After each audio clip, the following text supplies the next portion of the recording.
Starlight Tours was something that really hit home with me because when I was growing up, those were a thing. Those were real. The Starlight Tours I've been hearing about since I was a kid. It's just like common knowledge.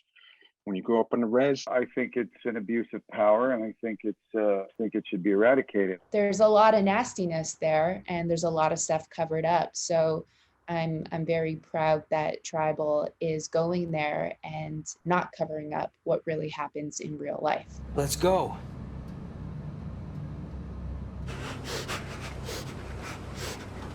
Drive the car. Drive. Whoa!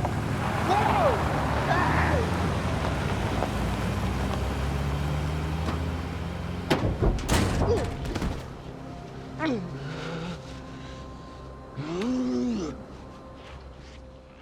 Doing a little bit of research, it dated back to 1976, but there was the particular death of Neil Stonechild in 1990 out of Saskatchewan, where the police would actually take a group of men, and even Neil, outside of the city limits, miles outside in freezing temperatures with like little to no clothing on, and essentially leave them to die.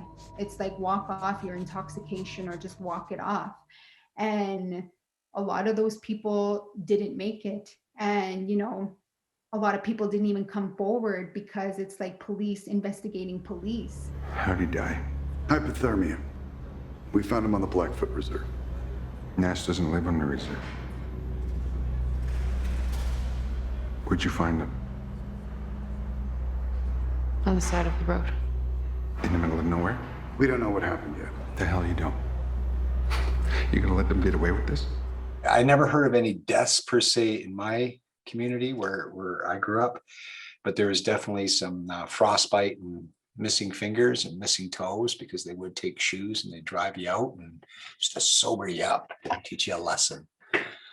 So that really struck a chord with me and brought me back to when I was a kid. You know what they did. They put them in the back of a police car, bitch and moan about the amount of paperwork that's coming to them. So instead, it's just easier to drive them out to the reserve. Ain't that right, Book? I'm glad that Tribal is, going above and beyond and making shows raw and controversial, but also sharing our truth.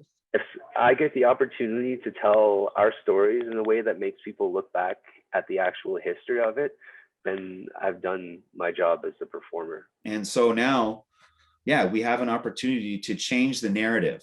Maybe Tribal's telling the worst side of that narrative to show a point, but maybe we can change how that story goes from here on.